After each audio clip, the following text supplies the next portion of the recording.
അറിവില്ലായ്മ ഒരു കുറ്റമല്ല. പക്ഷേ അതിനെ ആരെങ്കിലും അലങ്കാരമാക്കിയാൽ അത് ഗുരുതരമായ തെറ്റ് തന്നെയാണ്. നമ്മുടെ കേരളം എല്ലാ കാര്യത്തിലും നമ്പർ 1 ആണ്. അക്കാഡമിക് നിലവാരത്തിലും ആരോഗ്യ മേഖലയിലും ഒക്കെ നമ്മൾ കഴിവ് തെളിയിച്ചവരാണ്. ഇത് കേരളമാണ്, ഓർത്ത് കളിച്ചോ എന്ന ഒരു മുദ്രാവാക്യം തന്നെ നമ്മൾ പറയാറുണ്ട്. ആ കേരളത്തെ നാണം കെടുത്തുന്ന തരത്തിൽ ആൾക്കാർ പെരുമാറാൻ തുടങ്ങിയാൽ, അതും രാഷ്ട്രീയ നേതാക്കൾ അത്തരത്തിൽ ചെയ്തു തുടങ്ങിയാൽ നമ്മൾ എന്തു ചെയ്യും? കേരളത്തിന് ആകെ നാണക്കേടുണ്ടാക്കിയ ഒരു സമീപകാല സംഭവത്തിലേക്കാണ് ഞാൻ വിരൽ ചൂണ്ടുന്നത്.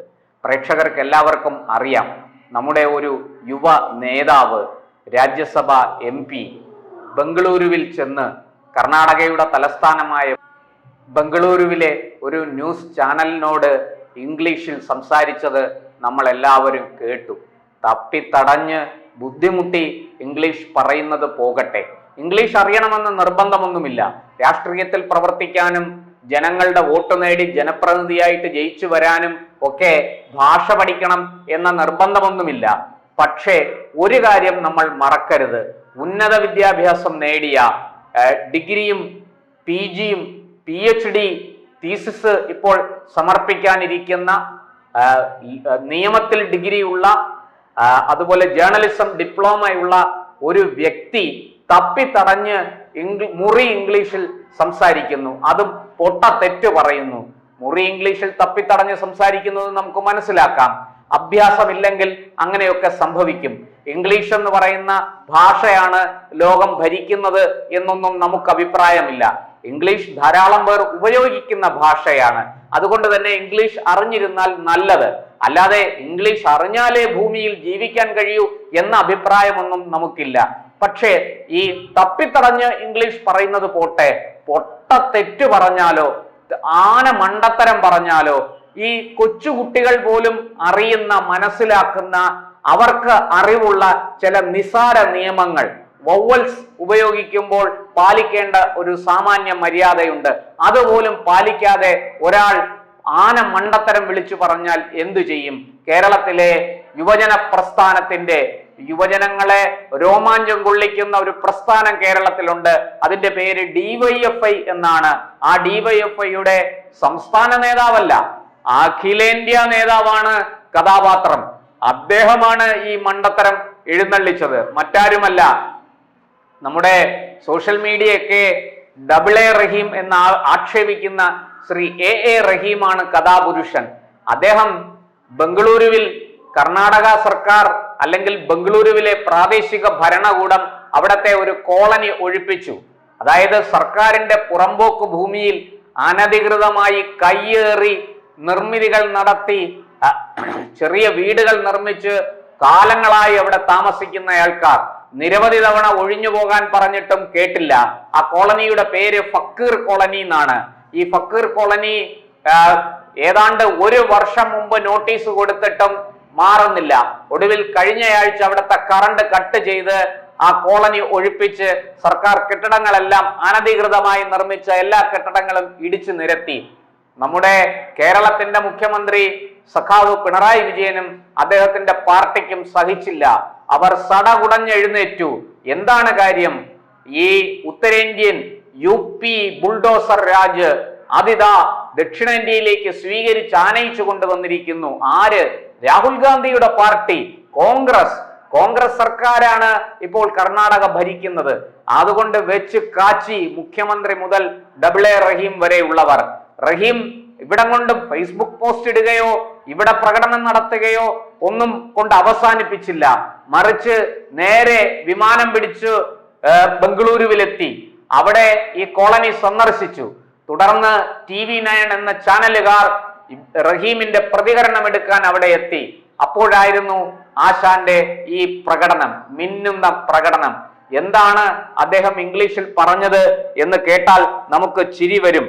ഡിഗ്രിയും PG ഡിപ്ലോമയും ബിരുദാനന്തര ബിരുദവും ഒക്കെ കഴിഞ്ഞ ഒരാൾ, ലോയൽ ഡിഗ്രി ഉള്ളയാൾ, PhD ചെയ്തുകൊണ്ടിരിക്കുന്നയാൾ, അദ്ദേഹമാണ് ഇങ്ങനെ തപ്പിത്തടഞ്ഞ് ഇംഗ്ലീഷിൽ അവിടെ സംസാരിച്ചത്. ഞാൻ ആ സംസാരിച്ചതിന്റെ വിശദാംശങ്ങളിലേക്ക് പോകുന്നില്ല. ഞാൻ നേരത്തെ പറഞ്ഞല്ലോ, ഇംഗ്ലീഷ് അറിയണമെന്ന് നിർബന്ധമൊന്നുമില്ല. ഒരാളിന് ഇംഗ്ലീഷ് സംസാരിക്കാൻ കഴിയാത്തത് ഒരു കുറവുമല്ല. പക്ഷേ ഇത്രയും ഡിഗ്രിയുള്ള, ഇത്രയും വിദ്യാഭ്യാസമുള്ള ഒരാൾ, അതും ഇംഗ്ലീഷിലാണ് ഈ പരീക്ഷകളെല്ലാം എഴുതി ജയിച്ചിരിക്കുന്നത്.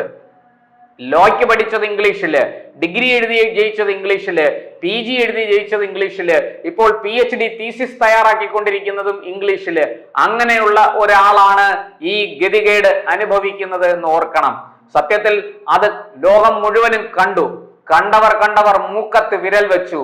കേരളത്തിന്റെ ഉന്നത വിദ്യാഭ്യാസ മേഖല ഇത്രയ്ക്ക് അധപ്പതിച്ചോ എന്നാണ് ചോദ്യം. ഇവിടെ കേവലം ഒരു വ്യക്തിയുടെ പ്രശ്നമല്ല ഞാൻ ചൂണ്ടിക്കാട്ടുന്നത്.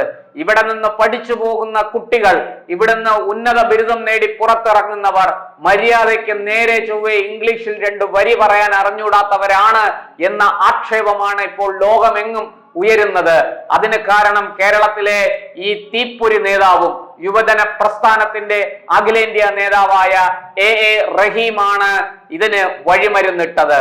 ഈ ഫക്കീർ കോളനി എന്ന് കേട്ട ഉടനെ റഹീമിന്റെയും നമ്മുടെ മുഖ്യമന്ത്രി പിണറായി വിജയന്റെയും ഒക്കെ രക്തം തിളച്ചു.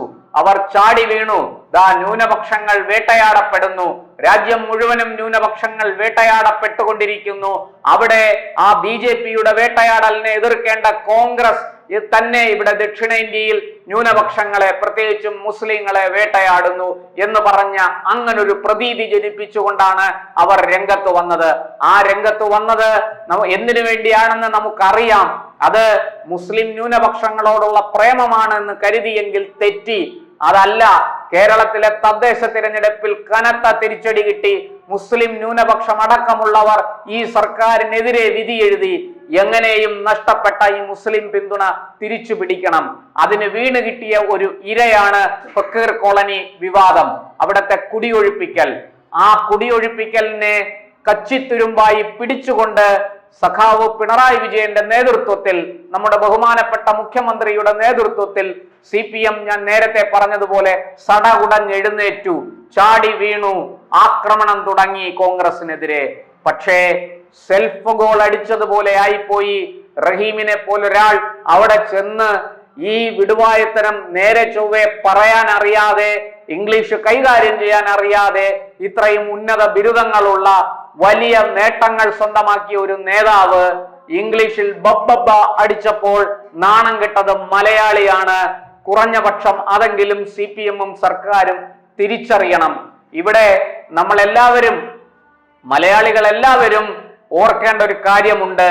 ഒരു ഭാഷ പഠിക്കാത്തത്, അല്ലെങ്കിൽ ഈ പറഞ്ഞതുപോലെ ഇംഗ്ലീഷ് സംസാരിക്കാൻ കഴിയാത്തത് ഒരു കുറവല്ല.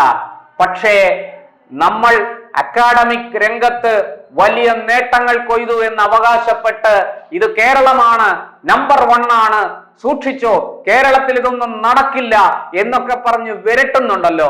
ആ ആൾക്കാർ ഇത്തരം വിടുവായത്തനം പറയുമ്പോൾ, ഇങ്ങനെ തപ്പിത്തടയുമ്പോൾ, ഇംഗ്ലീഷ് സംസാരിക്കാൻ കഴിയാതെ ബുദ്ധിമുട്ടുമ്പോൾ നമ്മൾ തിരിച്ചറിയണം, പൊതു രംഗത്ത് വന്നു നിന്ന് ഇങ്ങനെ തൊലിയുരിയുന്ന അവസ്ഥ ദയവ് ചെയ്ത് ഉണ്ടാക്കരുത്. നാണക്കേട് നിങ്ങൾക്ക് മാത്രമല്ല, മുഴുവൻ മലയാളികൾക്കുമുണ്ട്. എവിടെയെല്ലാം അമേരിക്കയിൽ തുടങ്ങി ലോകത്താകമാനം തങ്ങളുടെ മേധാവിത്വം കാണിച്ചുകൊണ്ട്, തങ്ങളുടെ നൈപുണ്യം പ്രദർശിപ്പിച്ചുകൊണ്ട് ലോകത്ത് വലിയ വലിയ പദവികളിൽ ഇരിക്കുന്ന മലയാളികളെ മുഴുവനും നാണം കെടുത്തുന്ന ഒരു പ്രവൃത്തിയായി പോയി ഇത്. ഇത്ര മാത്രമേ ഈ വിഷയത്തെ കുറിച്ച് പറയാനുള്ളൂ. കേരളത്തിന്റെ അക്കാദമിക് നിലവാരം എവിടെ നിൽക്കുന്നു എന്ന് ശ്രീ AA റഹീം നമുക്ക് വ്യക്തമായി കാണിച്ചു തന്നു. അതും ഒരു കമ്മ്യൂണിസ്റ്റ് ഭരണം നടക്കുന്ന കാലയളവിൽ തന്നെ. ഇത്ര കാലവും നമ്മുടെ സർവകലാശാലകളെ ഇവർ എങ്ങനെയാണ് നശിപ്പിച്ചതെന്ന് അറിയാമല്ലോ.